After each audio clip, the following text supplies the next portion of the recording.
Buenas tardes, estimada comunidad de teoría y crítica literaria. En este video vamos a analizar la teoría marxista y las corrientes críticas. El marxismo corresponde a los modelos teóricos centrados en las condiciones de producción del texto y en la figura del autor y su formación. Las teorías marxistas han propiciado el desarrollo de la teoría literaria tanto en la sociología de la literatura como en los estudios culturales. Y además es importante tener en cuenta que la crítica marxista es una de las tendencias más antiguas de los estudios literarios contemporáneos.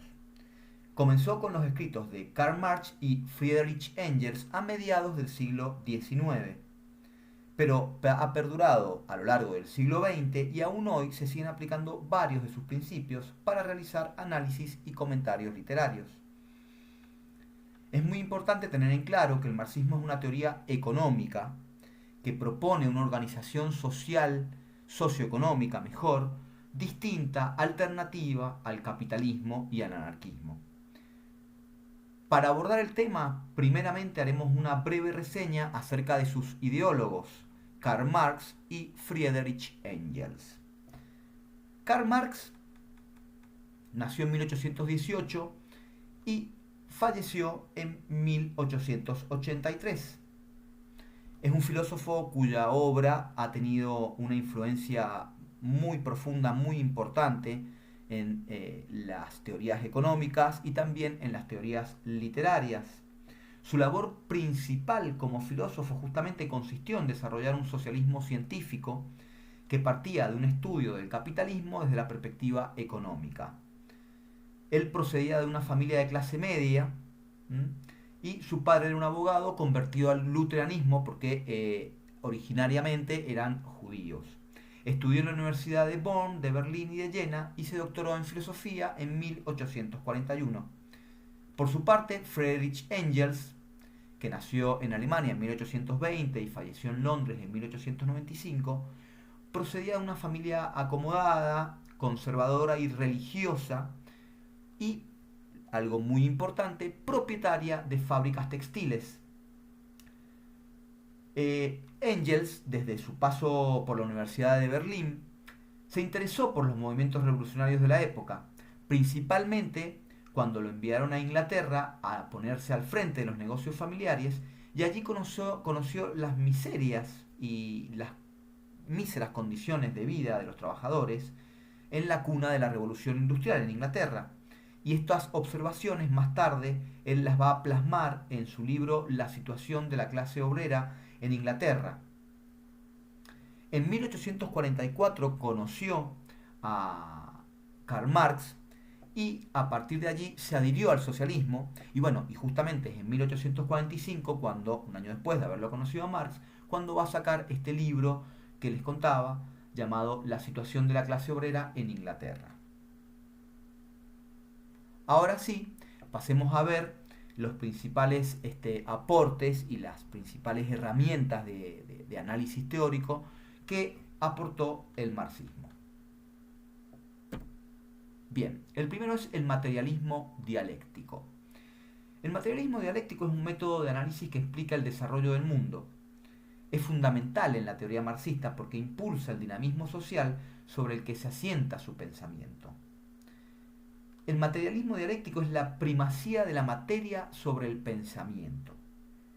Esto quiere decir que para ellos el mundo es materia en movimiento.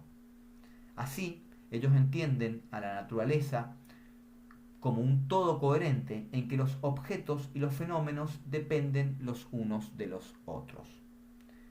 Por eso, primeramente ellos dicen que todo se halla vinculado y en interacción, ¿sí?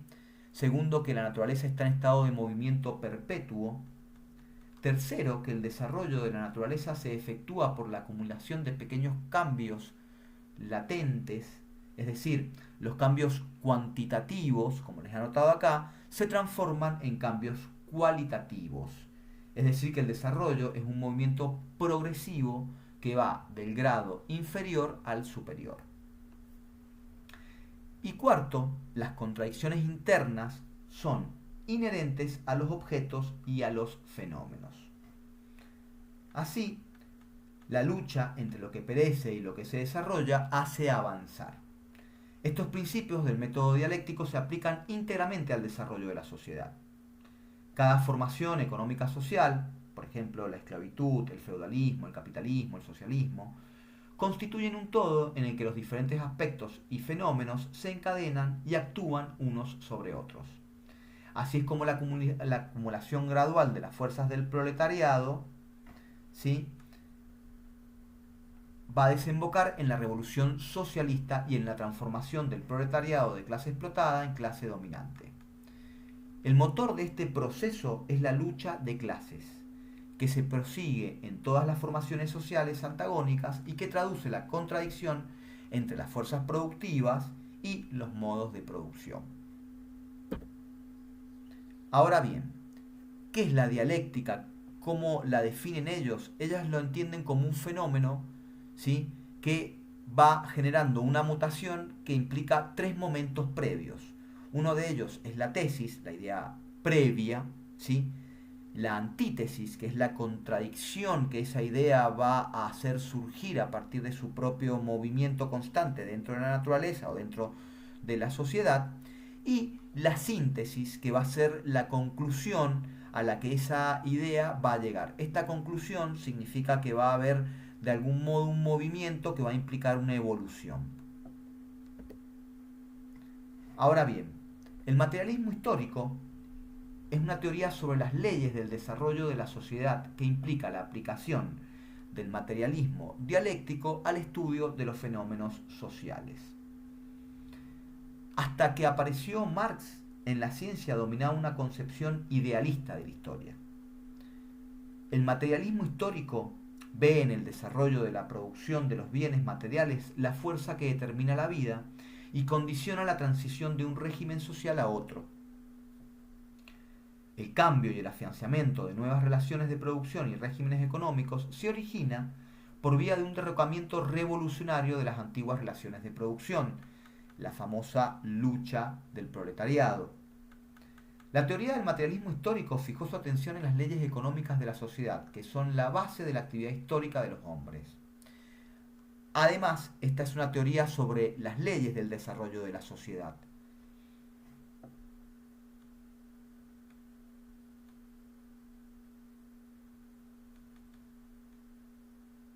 Así, la teoría del materialismo histórico expone el funcionamiento de la vida en la sociedad. Otro concepto fundamental a tener en cuenta y a comprender en las teorías marxistas son los de base y superestructura. La base hace referencia a las relaciones de producción que constituyen la organización económica de una sociedad, ¿sí? La superestructura, en cambio, es el conjunto de ideas e instituciones originadas por la base. La superestructura no es el efecto y la base la causa, ni a la inversa, sino que ambas se influencian constantemente por esta relación dialéctica que ejercen la una con la otra. Lo que sucede es que se da entre ambos conceptos una relación justamente de intercambios. Según Stalin, la idea de la total autonomía de la superestructura y con ella del arte y de la literatura es una falsa conciencia creada e impuesta por las clases dominantes. Porque el arte y la literatura son fenómenos sociales que forman parte de la superestructura ideológica, que se relacionan con otras manifestaciones de la misma y que están en conexión íntima con la clase dominante, que es quien las rechaza o legitima. Base y superestructura definen la conciencia del hombre.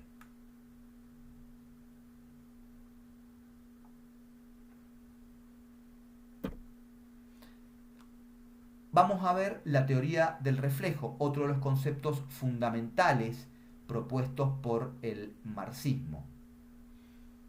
La teoría del reflejo aplicada a la literatura significa que la producción literaria es un reflejo de los conflictos sociales.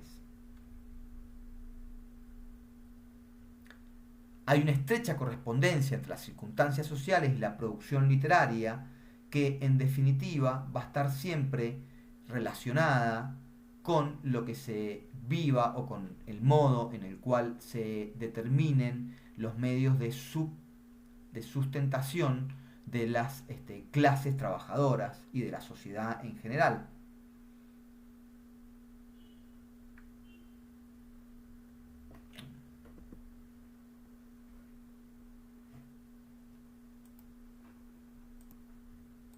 Respecto a base y superestructura, también cabe aclarar, antes de pasar a este tema del realismo socialista, que según Raymond Williams, la base no es una categoría estable a la cual se le puede atribuir funcionalidades específicas, sino que es un proceso dinámico e internamente contradictorio, que está en constante interacción con la superestructura. ¿Sí? Respecto a este término, el autor lo define de acuerdo a tres sentidos que se le pueden adjudicar a partir de la lectura de El 18 Brumario de Luis Bonaparte. Primero, como las formas legales y políticas que expresan relaciones de producción realmente existentes. Segundo, como las formas de conciencia que expresan una particular visión de clase del mundo. Y tercero, como un proceso en el cual los hombres toman conciencia de un conflicto económico fundamental y luchan por resolverlo. De acuerdo a estos tres sentidos, la superestructura se definiría como las instituciones, las formas de conciencia y las prácticas políticas y culturales. ¿Sí?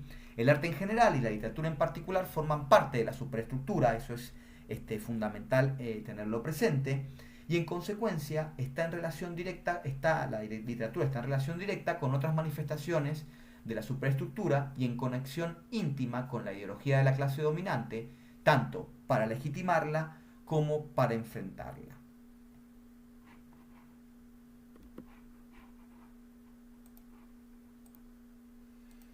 Ahora bien, respecto a la teoría del reflejo, es importante tener presente que surge a partir de las hipótesis marxistas de que existe una realidad objetiva que el ser humano puede percibir, analizar y conceptualizar.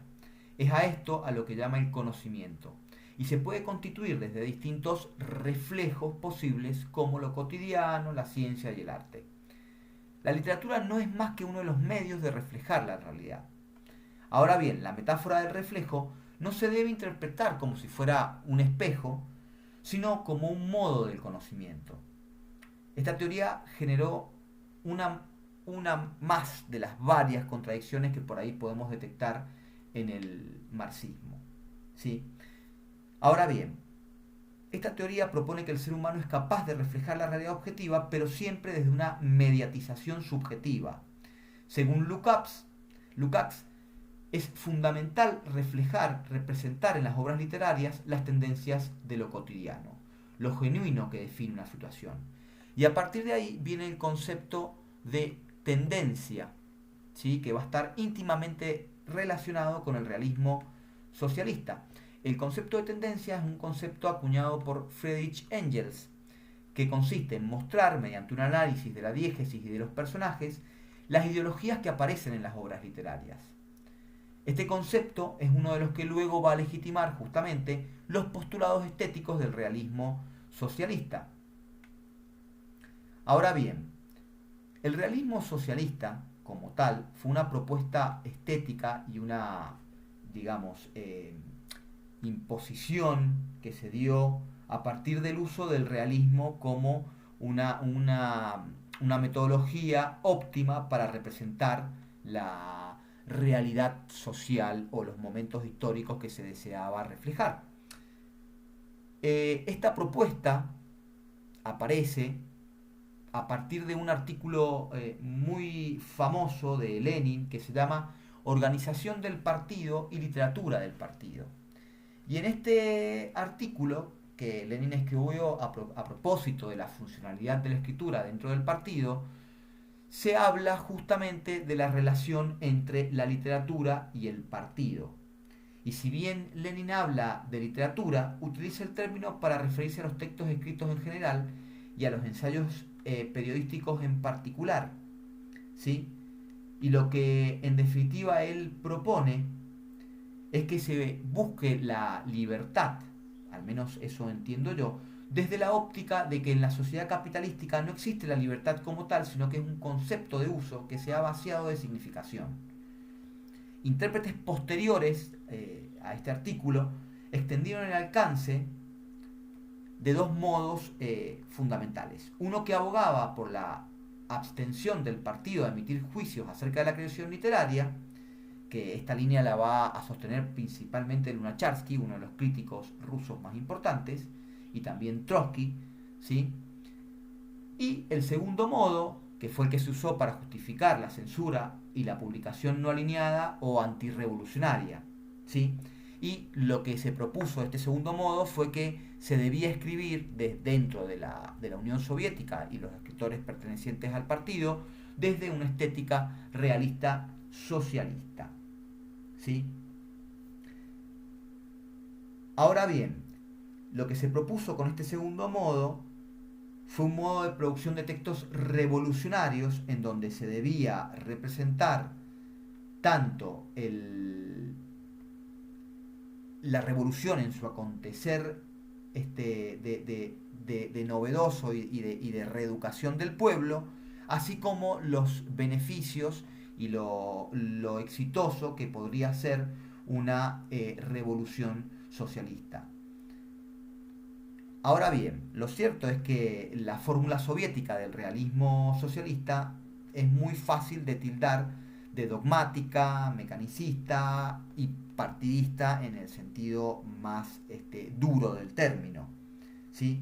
De ahí justamente que pronto generó controversias y resistencias entre los escritores de afinidad marxista.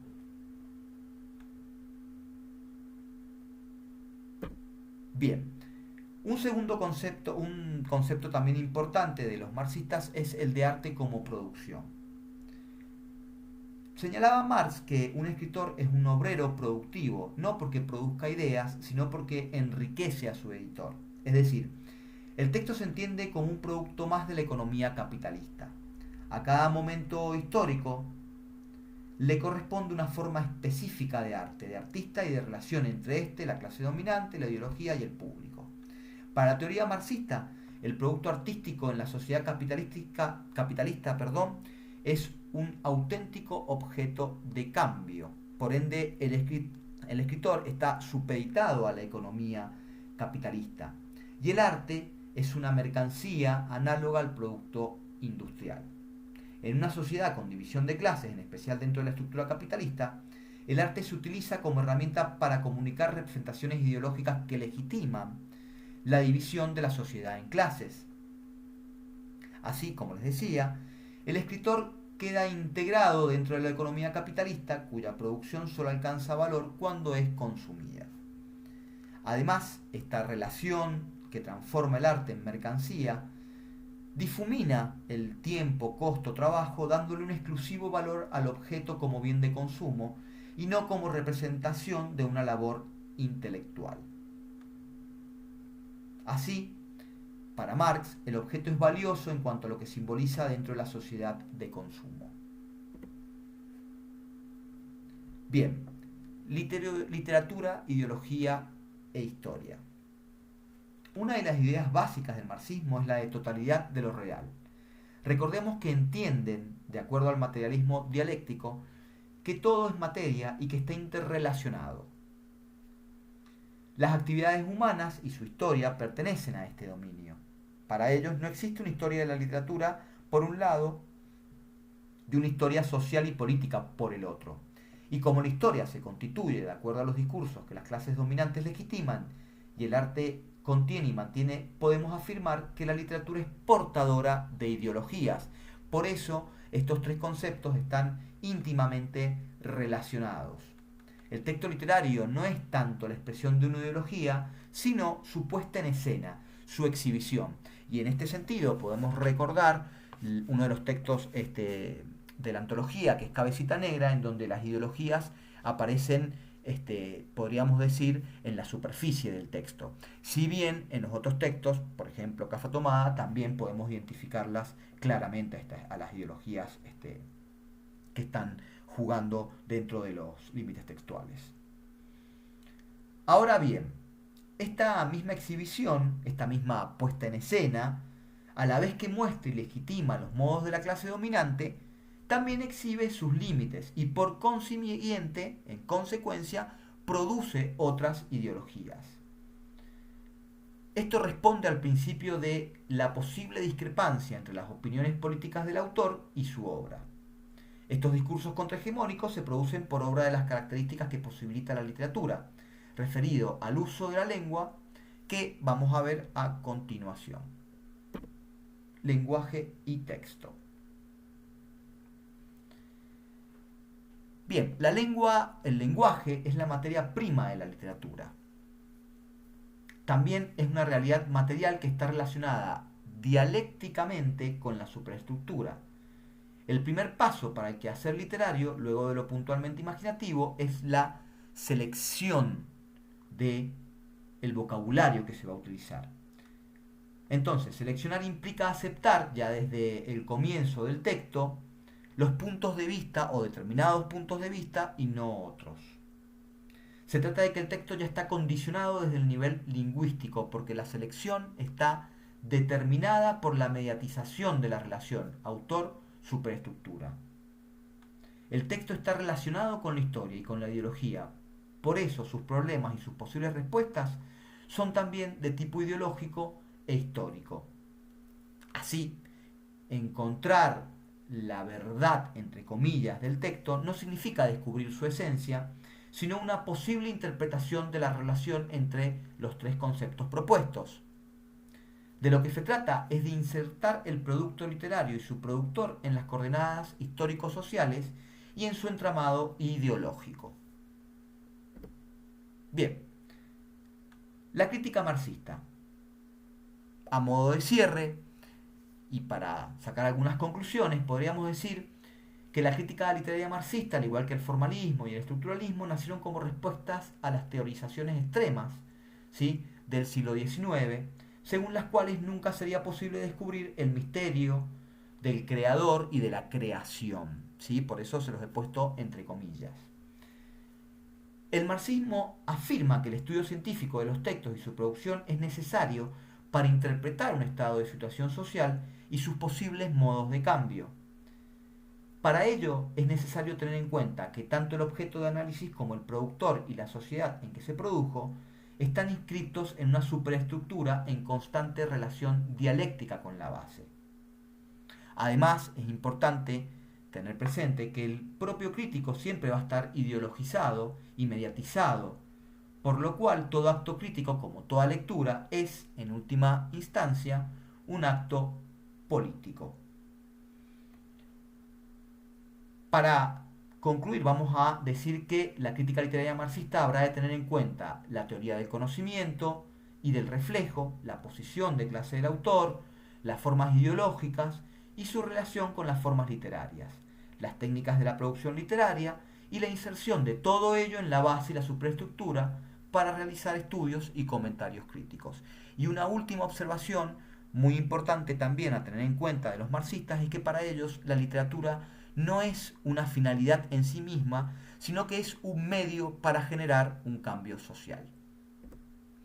Les dejo la bibliografía que he utilizado para hacer este power y el video y espero que, bueno, además de consultarla, también nos consulten a nosotros ante cualquier duda. Bueno, estimadas y estimados estudiantes, muchísimas gracias por su tiempo. Espero que el video no haya sido tan arduo. Saludos, nos veremos en la próxima.